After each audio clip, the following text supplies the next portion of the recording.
présente. D'abord, je remercie les organisateurs de cette journée, de l'association AF, alors que je ne dise pas de bêtises, AFP-SVT, l'association de formation des professeurs de SVT, c'est à peu près ça. Voilà, qui m'a invité à venir aujourd'hui pour parler de la perception de la sensibilité chez les plantes. Avant de commencer, donc moi je me présente, mon métier, je suis enseignant-chercheur à l'université Clermont-Auvergne, UCA, dans un laboratoire qui s'appelle le PIAF, PIAF. Le PIAF, c'est pas un laboratoire d'ornithologie, c'est un laboratoire qui travaille sur les arbres. Et le PIAF, l'acronyme signifie, et heureusement vous êtes assis, physique et physiologie intégrative de l'arbre en environnement fluctuant. Alors ça veut dire quoi? Ça veut dire que dans ce laboratoire, il y a à la fois des physiciens, des physiologistes, des mathématiciens, des biologistes, des écologues. Bref, c'est un laboratoire interdisciplinaire. Le I, c'est pour le intégratif, c'est-à-dire qu'on essaye de mener des études avec tous ces outils-là et de l'échelle de la molécule à l'échelle de l'arbre entier. Et ce qui va m'intéresser aujourd'hui, c'est le F surtout, c'est-à-dire cet environnement fluctuant. Donc, quand Agnès m'a demandé de venir parler de la perception de la sensibilité chez les plantes, en 30 minutes, et donc pas plus de 20 diapos. Moi, je tiendrai peut-être pas 30 minutes, mais il y a 20 diapos. Je me suis dit, j'ai pas le temps de vous faire une conférence sur cette perception et la sensibilité chez les plantes, sur tout. C'est pas possible. Les plantes, elles sont sensibles à tous les facteurs de l'environnement. Je vais vous le montrer. Donc j'ai fait un choix, et j'ai fait le choix de vous montrer, eh bien justement ce qu'on fait dans l'équipe de recherche dans laquelle je suis. Donc c'est parti. Alors une petite introduction quand même. La sensibilité en biologie, qu'est-ce que ça veut dire? On désigne par ce terme la capacité des êtres vivants à percevoir des stimuli, aussi bien internes qu'externe, à travers les sens. Alors, qu'est-ce que ça veut dire? Donc, qui dit sensibilité semble dire sens. Qu'est-ce qu'on appelle les sens? Les sens ont été définis chez l'animal. On va opposer, là, l'animal et le végétal, vous allez voir. Conception d'opposition. J'ai bien retenu, Robin? Alors, chez l'animal, donc, les sens, c'est d'abord des récepteurs à ces stimuli. Et ces récepteurs sont des cellules sensorielles, par exemple dans l'oreille, par exemple dans l'œil. Ces récepteurs vont permettre la perception de ce stimulus, la captation, si vous voulez, de l'énergie véhiculée par ce stimulus et sa traduction. Ces stimulus traduits vont circuler, vont représenter des informations circulantes dans l'organisme. Ici, c'est un homme, donc ça circule via le système nerveux, jusqu'à un centre qui traite ces informations. Ici, le cerveau. Et qui interprète les influx reçus. Et qui va déclencher une réponse, et donc en général une sensation. Ça, c'est relativement bien connu, ce système, ce circuit de la perception jusqu'au traitement des informations et à la réponse. Et on désigne donc par le terme de sens les organes de la perception chez l'animal qui le renseignent sur le monde et qui lui permettent d'avoir une vie de relation. Donc ici, on va parler des plantes. Alors, chez les plantes, est-ce qu'on a des sens? Est-ce qu'elles sont capables de percevoir le monde? C'est-à-dire cette première étape-là, est-ce qu'il y a des récepteurs? Est-ce qu'il y a des structures capables de percevoir la lumière, la température, etc. Donc c'est là où je ne peux pas tenir 30 minutes. Donc j'ai fait le choix de vous montrer la perception d'un ou deux stimulus, pas plus. Et je vais vous emmener, vous promener à travers ce qu'on appelle la sensorimotricité végétale. Donc je vous propose ce voyage, qui est un voyage, vous allez voir, assez merveilleux, et qu'il fallait des films, justement, pour vous montrer cette sensorimotricité végétale. C'est pour ça que je m'obstinais à vouloir faire tourner des films sur cet ordinateur. Alors, qu'est-ce que c'est la sensorimotricité végétale? Qu'est-ce qu'on appelle sensorimotricité végétale? Eh bien, chez les plantes, ça bouge aussi. Il n'y a pas que chez les animaux que ça bouge. Et donc, le concept de position, là, eh ben, il n'a plus lieu d'être. Alors, il faut que j'arrive à les faire bouger. Voilà. Donc, ici, tout le monde connaît ça. Quand on touche, quand on effleure la feuille de la sensitive, les folioles de cette feuille se replient immédiatement. Et ça, c'est un film à vitesse normale, à vitesse réelle.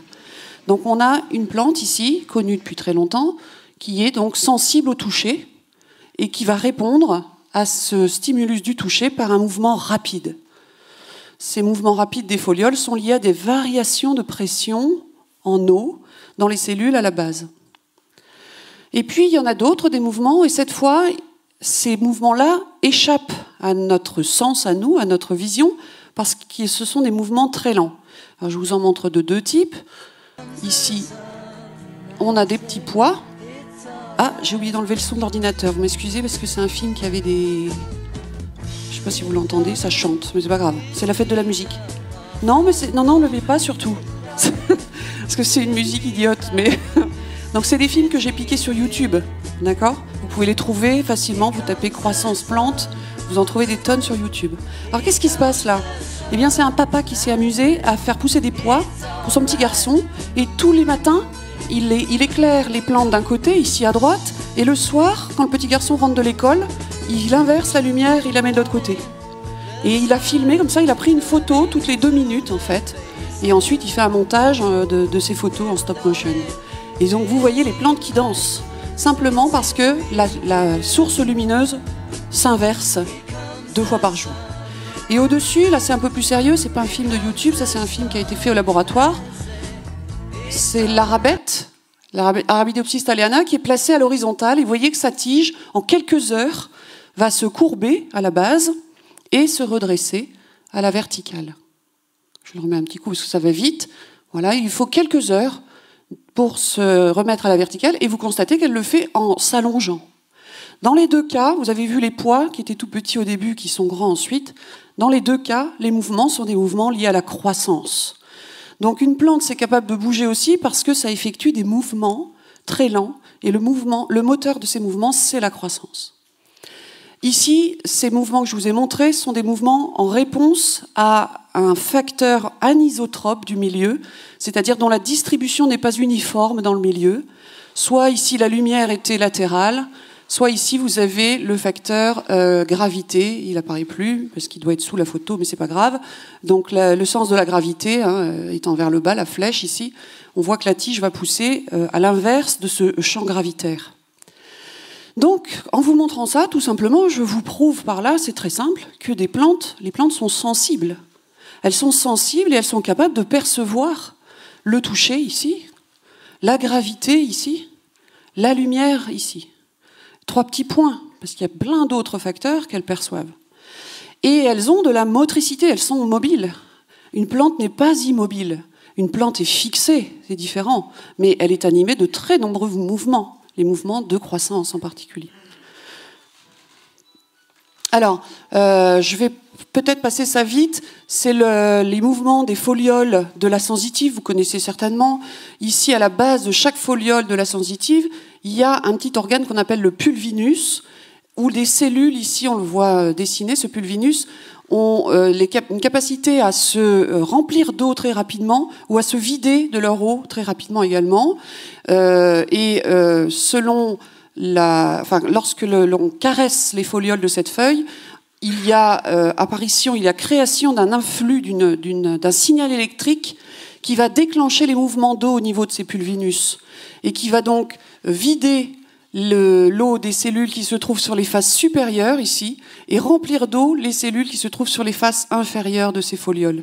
Et donc ça va provoquer, je reviens en arrière, ça va provoquer la montée de ces folioles, donc leur repliement. Donc ça, c'est des mouvements rapides liés à des variations de pression qui sont liées, elles, à des variations de turgescence et plasmolyse très rapides au niveau des cellules du pulvinus. Ça s'appelle... Le gros mot, c'est la tigmonastie. Une nastie, c'est un mouvement rapide, réversible. Donc les folioles peuvent revenir à leur état d'origine quelques minutes après, ou quelques dizaines de minutes après leur mouvement. Tigmo, en grec, ça veut dire le contact. Donc la nastie en réponse à un contact. Alors, je suis toujours dans le paragraphe, les plantes ont le sens du toucher, parce que dans les mouvements lents, vous avez ces mouvements-là. J'ai pas de souris. J'ai perdu ma souris. Ah là. Voilà. Alors là, comme on a bu une bière ce midi, donc c'est en l'honneur de mes hôtes qui m'ont offert une bière, eh bien vous avez ici le houblon qui est en train de grandir. Et vous voyez que la tige qui explorait l'espace au tout début du film, là elle tourne sur elle-même, dès qu'elle touche son support, elle s'enroule autour de lui. De même, cette tige de chèvrefeuille qui s'enroule autour d'une tige de prunelier. Alors pourquoi ça s'enroule? Eh bien parce qu'il y a ici un mouvement qui est lié à de la croissance, mais une croissance qui est différente sur les deux faces de cette liane.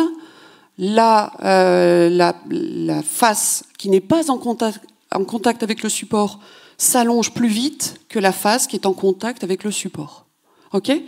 Et ça, ce mouvement-là par croissance différentielle, on appelle ça de la contact, morphogenèse, c'est-à-dire acquisition de la forme en réponse à un contact. D'accord? Ce qui me permet d'arriver à ce gros mot, la morphogenèse. Dans la plupart des ouvrages, vous avez ce que je viens de vous dire. C'est décrit comme ça, les tigmonasties d'un côté avec la sensitive et la dionée, et de l'autre côté, la tigmomorphogenèse des lianes. D'accord? Mais il n'y a pas que les lianes qui font de la tigmomorphogenèse, et c'est maintenant que je vais vous montrer, parce que la tigmomorphogenèse concerne toutes les plantes, sans exception, qu'elles soient herbacées ou ligneuses, les plantes terrestres. Alors, c'est un sens effectivement commun, qu'on va retrouver. En fait, cette tigmomorphogenèse, c'est la réponse des plantes au toucher, certes, mais surtout à tous ces facteurs mécaniques de type vent. Le vent vient fléchir les tiges, et les réponses des plantes à ces flexions sont des réponses de type mécanique. Alors, par exemple, je vous montre ici une manip qui a été faite par une collègue au labo, qui a fait des études sur le noyer.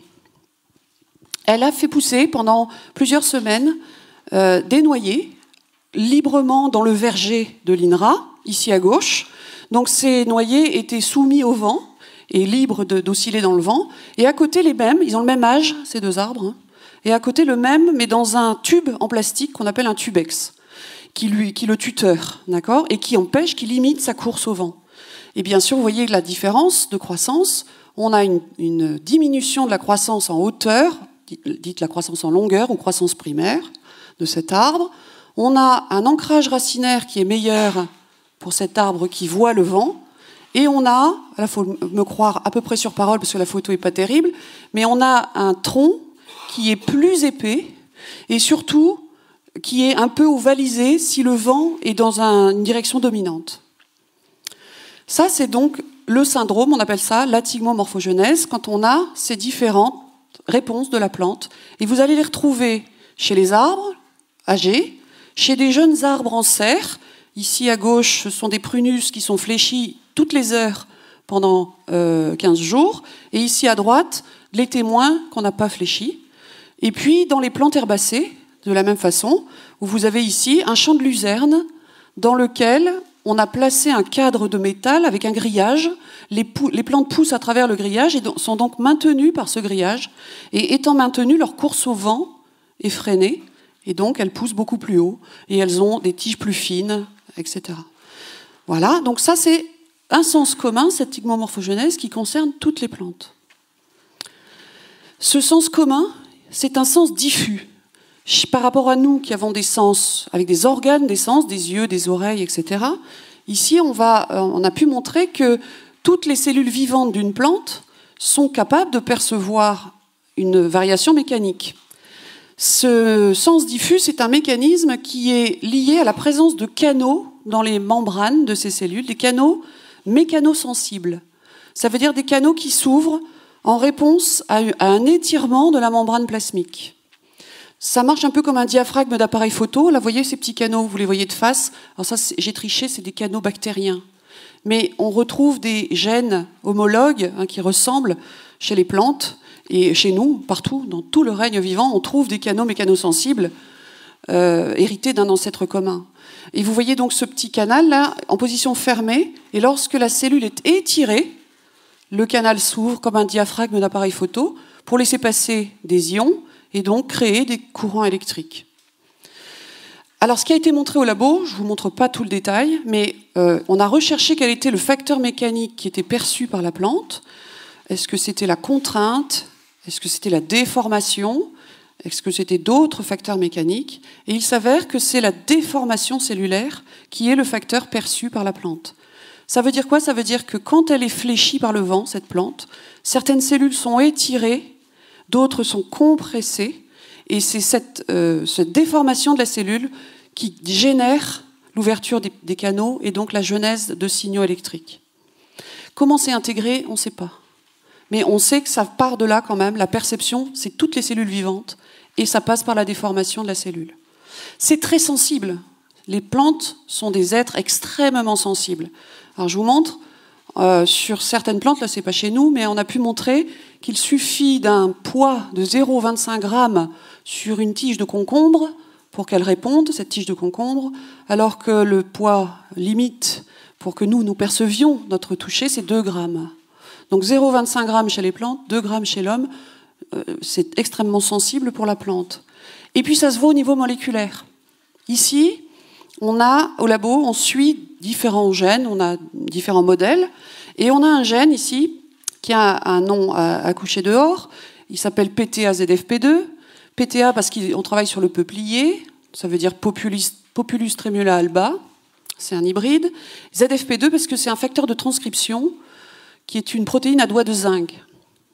Peu importe, ce qu'on voit, c'est que ce gène, on s'y intéresse beaucoup parce qu'on pense qu'il s'exprime, enfin il va s'allumer très tôt dans la voie de perception de ces facteurs mécaniques. Et ce que vous voyez, première chose, c'est que ce gène-là appartient à un pool de gènes, de plus de 2000 gènes, qui sont régulés en réponse à une seule flexion. Donc nous, on prend un peuplier, on le fléchit, et on regarde la différence de ce qu'il exprime avant et après. Et on voit que 5 minutes après la flexion, c'est-à-dire c'est très rapide, il a déjà allumé ou éteint plus de 2000 gènes, ce qui est énorme. Et dans ces 2000 gènes, il y a ce gène PTA-ZFP2 dont l'expression est quasiment nulle dans les témoins non fléchis, ici, voyez. Et ça, c'est le niveau d'expression de ce gène. Après une flexion, on voit que son niveau d'expression est multiplié par plus de 300, par un facteur de plus de 300. Ce qui est effectivement assez phénoménal. Donc un gène qui est quasiment non exprimé dans les témoins et qui s'exprime 300 fois après la flexion. Donc globalement, la plante, elle a bien le sens du toucher, on dit qu'elle a le sens mécanique, qu'elle est comme un grand corps tactile, vous pouvez lui faire des chatouilles, elle va les percevoir.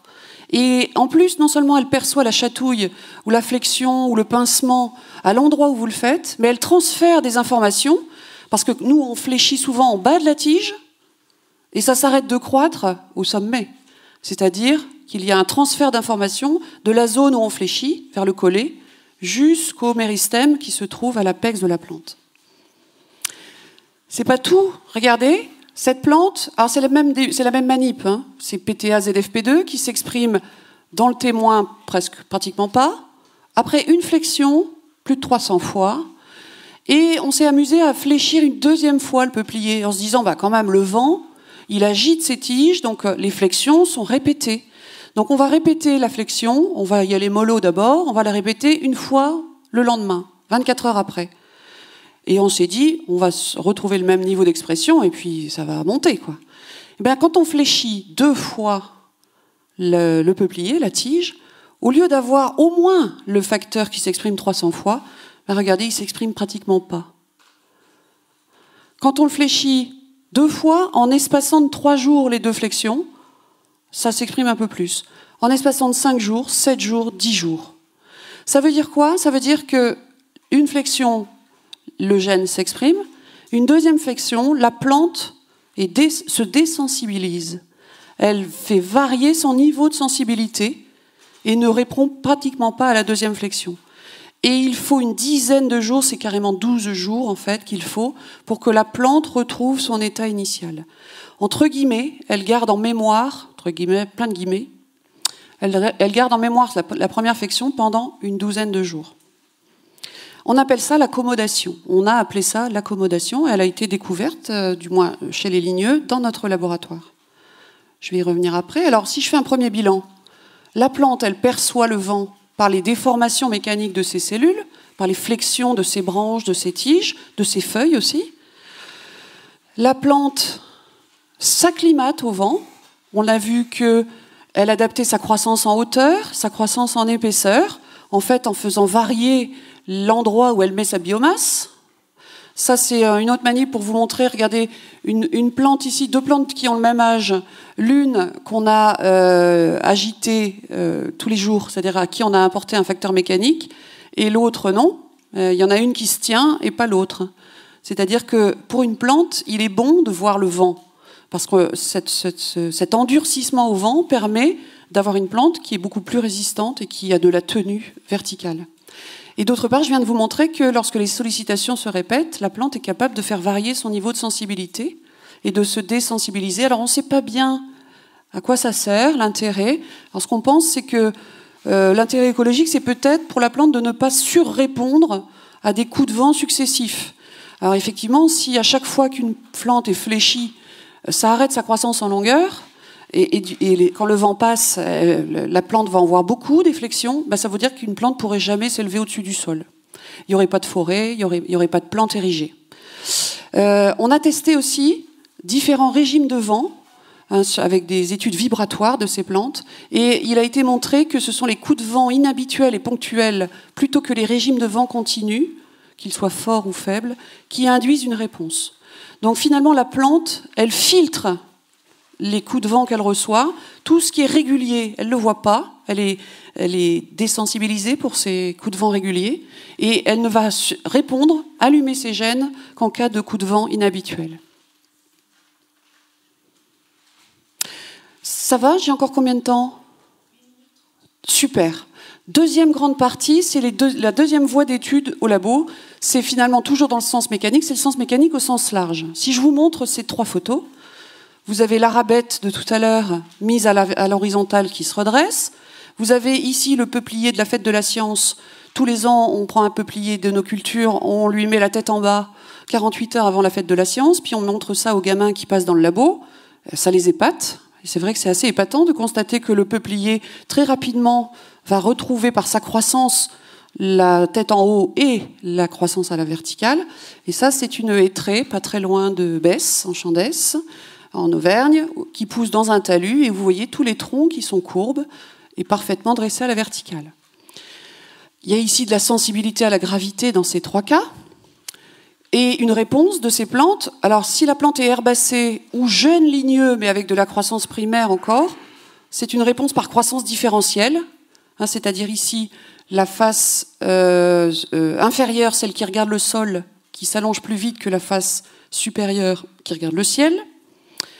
Et puis, quand on est un arbre, il n'y a plus de croissance primaire ici, à la base de ce tronc, qui permet d'expliquer cette courbure. Et donc, en fait, ce mouvement va se faire par un autre moteur qu'on appelle le retrait de maturation. Je vais vous montrer ce que c'est. Dans les trois cas, on a une réponse des plantes à la gravité, et on appelle ça un gravitropisme négatif, parce qu'il va à l'envers du champ gravitaire. Qu'est-ce que ça veut dire retrait de maturation pour mes arbres? Quand on coupe un arbre ici, courbe, dont la base est courbe, voilà à quoi ressemble sa souche.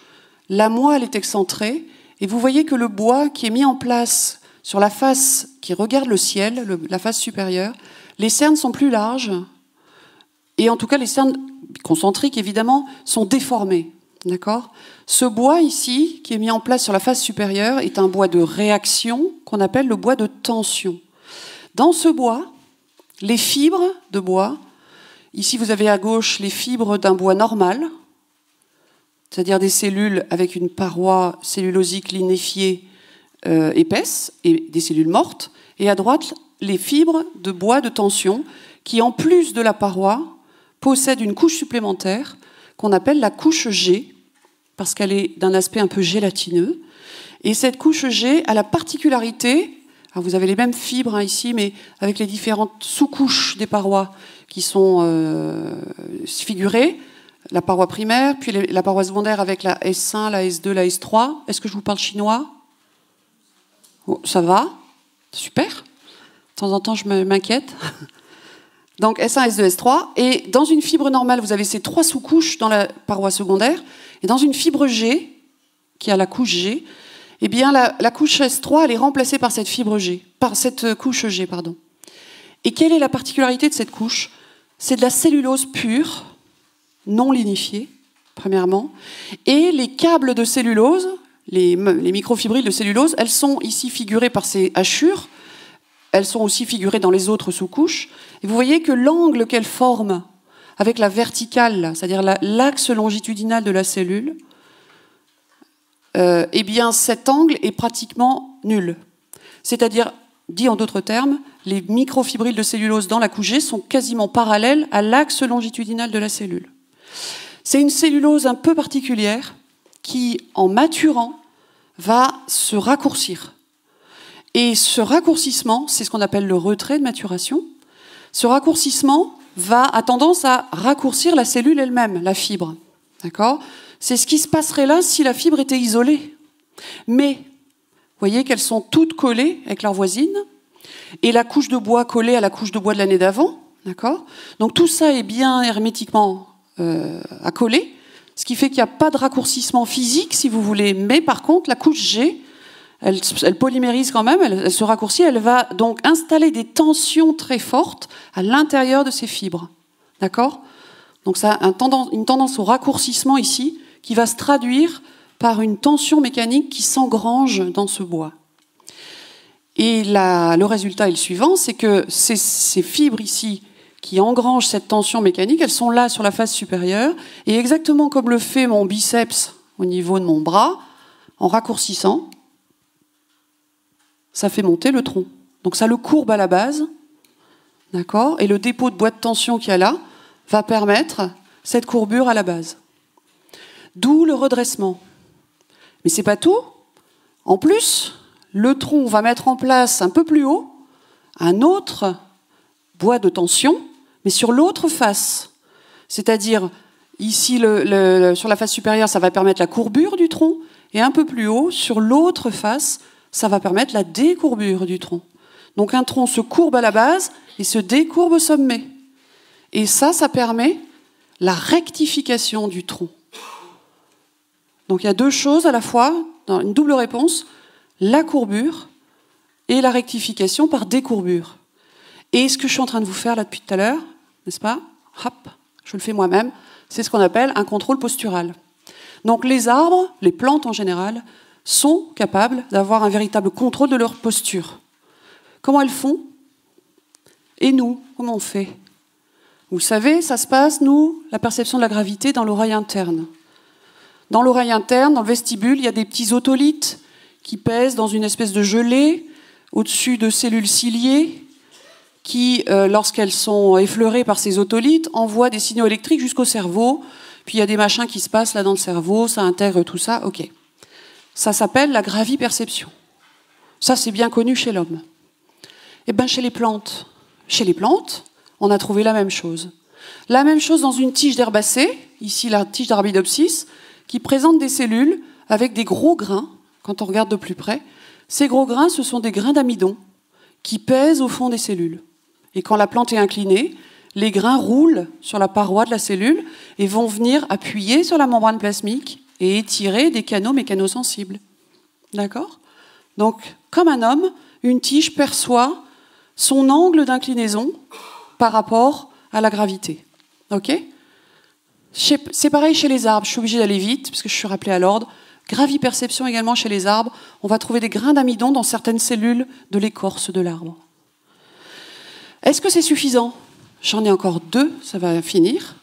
La graviperception est-elle suffisante ? Parce que ce que je vous montre là, eh ben, c'est pas nouveau. Hein. Darwin lui-même, il avait mis des plantes à l'horizontale, il les voyait se redresser et il se disait bien qu'elles percevaient la gravité. Donc Darwin déjà l'avait pressenti. On sait beaucoup de choses depuis Darwin. Entre Darwin et 2013, tout le monde pensait que les plantes répondaient à la gravité. Et en 2013, le Piaf s'est dit, c'est bizarre quand même, est-ce que ça suffit ou pas ? Et on va donc modéliser, on va passer par un modèle mathématique. Pourquoi ? Parce que regarder un arbre qui se redresse, c'est long. Et donc comme c'est long, on ne peut pas attendre 200 ans, donc on est obligé de passer par des modèles mathématiques. Alors voilà le modèle mathématique. Très simple, je vous explique. Moi-même, j'y comprends rien, je ne sais pas ce qu'il y a derrière, mais je vais vous expliquer avec des termes simples.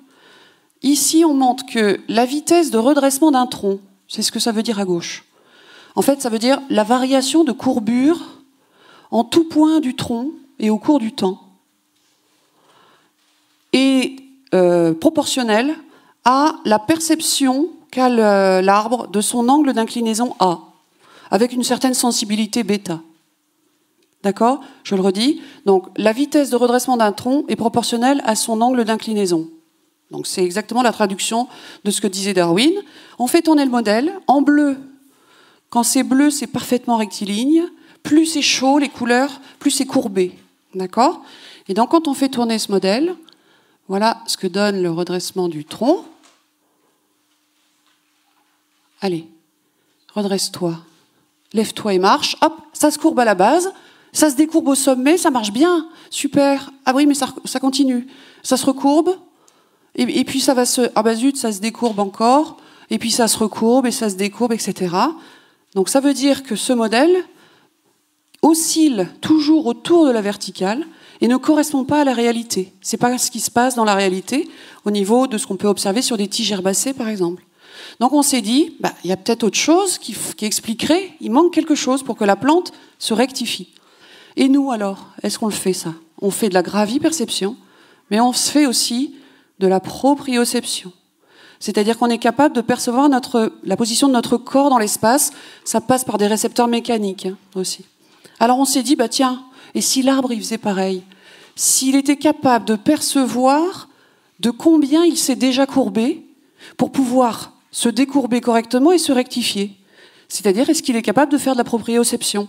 Donc on a fait pareil, le même modèle, vitesse de redressement d'un tronc proportionnelle à sa capacité à percevoir son angle d'inclinaison et un autre terme qui est sa capacité à percevoir ses propres courbures. Et là, quand on fait tourner ce modèle-là, toujours les mêmes couleurs, et bien sûr entre les deux, il y a eu pas mal de tâtonnements, ça se courbe à la base, ça se décourbe au sommet, et ça va redevenir tout bleu, parfaitement rectiligne. Et donc ce modèle a été ensuite testé sur plein d'espèces de plantes à fleurs, herbacées ou ligneuses, et ce modèle a montré qu'un arbre ou une tige, enfin une plante terrestre se tient dressée parce qu'elle est capable de percevoir la gravité et de percevoir ses propres courbures. Voilà, donc pour se tenir debout, cette plante ici, sensible, elle est capable de percevoir ces deux choses, gravité et propre déformation. Et quelque chose que je ne vous ai pas montré, c'est qu'elle perçoit aussi la lumière. Et que ces trois facteurs-là, elle intègre tout ça pour coordonner ses mouvements et arriver à trouver la parfaite verticale et la rectification de sa ligne, tel le tai chi dans le jardin des plantes. Je les ai vus ce matin. Donc la plante, c'est bien un être sensible, c'est la conclusion, Agnès, qui perçoit son environnement, qui intègre et coordonne les informations qu'elle reçoit, qui répond par des réponses adaptées et qui adapte sa sensibilité et qui est même capable de bouger de vrais mouvements. Je vous remercie de votre attention.